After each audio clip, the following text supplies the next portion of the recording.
ಖಾಸಗಿ ಬಸ್ ಡಿಕ್ಕಿ, ಯುವತಿ ಸಾವು. ನ್ಯಾಯಕ್ಕಾಗಿ ಮಂಗಳೂರಲ್ಲಿ ಪ್ರತಿಭಟನೆ.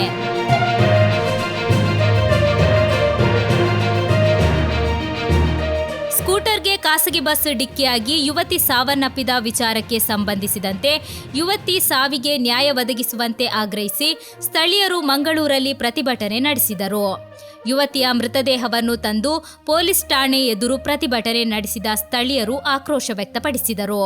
ಮಂಗಳೂರು ನಗರದ ನಂತೂರು ವೃತ್ತದ ಬಳಿ ಮೊನ್ನೆ ರಾತ್ರಿ ಸ್ಕೂಟರ್ಗೆ ಖಾಸಗಿ ಬಸ್ಸೊಂದು ಡಿಕ್ಕಿಯಾಗಿ ಹಿಂಬದಿ ಸವಾರಿಯಾಗಿದ್ದ ಯುವತಿಯ ಮೇಲೆ ಬಸ್ ಹರಿದು ಆಕೆ ಸ್ಥಳದಲ್ಲೇ ಮೃತಪಟ್ಟಿದ್ದಳು. ಯುವತಿ ತನ್ನ ಭಾವಿ ಪತಿ ಜೊತೆಗೆ ಕಾರ್ಯಕ್ರಮವೊಂದಕ್ಕೆ ಹೋಗುತ್ತಿದ್ದರು.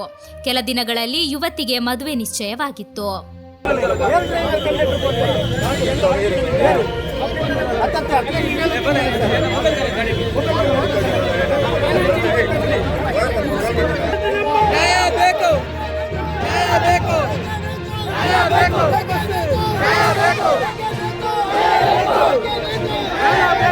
ಒಮ್ಮೆ ದನಿ ಬರಲಿ ಸರ್, ಡ್ರೈವರ್ ಮತ್ತು ದನಿ ಬರಲಿ, ಇಲ್ಲಿಗೆ ನಾವು ಹೋಗ್ತೇವೆ ಸರ್.